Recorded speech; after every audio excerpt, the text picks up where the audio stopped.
controlling details. This is going to be curled in, working as our controlling leg. This will be our movement leg. We're not going to mix the two up, or he's going to pass really easy.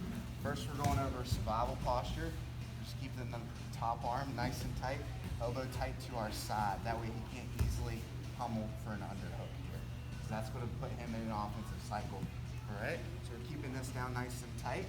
This arm is going to reach the back of our head, not space here that he can pummel for a crossface. Okay, we're going to keep this nice and tight. Okay, so there's 4 techniques we can do with this posture. This is survival posture. If he tries to crossface me, he's opening the space for an underhook. If he tries to head wrap me, my arm blocks that and it opens up the space for an underhook. Okay?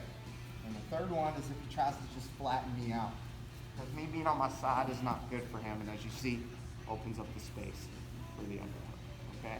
And lastly, if he's trying to just dig for an underhook here, instead of just staying here, which he'll eventually get through, we're going to knee lever. That way that he can post on the mat and we can get our underhook.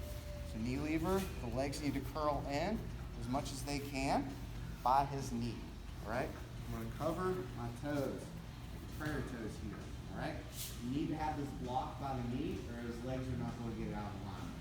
To get his legs out of alignment, I'm going to lift my hips up and I'm going to knee lever towards the left. Or John Wayne, whatever you want to call it. John Wayne. Okay? Exactly. As you see, his knees stay in place, but his hips did not. For him not to fall, he had to post with this hand on the mat, which allows me the space to reach for this underhook. Now from here, remember, this is our controlling leg, and this is our movement leg. What we're going to do is we're going to bring Joel back into us. Trip the bridge. We're looking, it was a high underhook. I was on this side. The high underhook is the gable grip between his neck and his shoulder. We're pinching in here. Elbow high, this is high, and this is low. If this is low, he's going to overhook and flatten me out. We don't got an offensive position. From here, try to overhook. As you see, you can't effectively do it. All right? And from here, remember, continue to curl this leg in. If you're limp noodle, he's going to pass.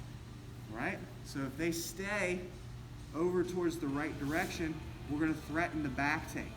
All right? If we threaten the back take, we're going to switch to a collar tie. Switch to an armpit grip. We're going to push his arm over our head as we sneak our head out the back door. All right? And if he continues to stay in this direction, we're going to work just coming out the back door and taking the back. But a lot of times when you're here and you're threatening this, for him to stop the back take, he needs to flatten you out. And when he does, that's when we're curling our legs in and we're working another knee lever in this direction. As soon as we land on top, we're pummeling for a double underhook. If you don't, you just gave them the high underhook position. Okay? All right? So if you're doing those things and it's not working, I'm sorry, let's start from, I'll say some underhook.